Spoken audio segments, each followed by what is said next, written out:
அவ்வளவு முக்கியம். எங்க பரம்பரைக்கு எங்களோட வம்ச விருத்தியும்.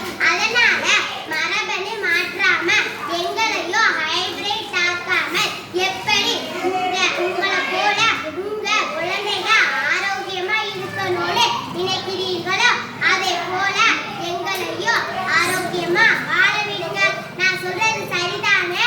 நாங்க நல்லா இருக்கிற வரையில தான் சுத்தமான காற்றும் சுத்தமான மழை தண்ணியும் சாப்பிட சத்தான உணவும் காய்கறிகளும் பழங்களும் கொடுப்போம். கண்ணுக்கு குளிர்ச்சியா பச்சை பசுமையும் கொடுப்போங்கிறத ஞாபகத்துல வச்சுக்கோங்க.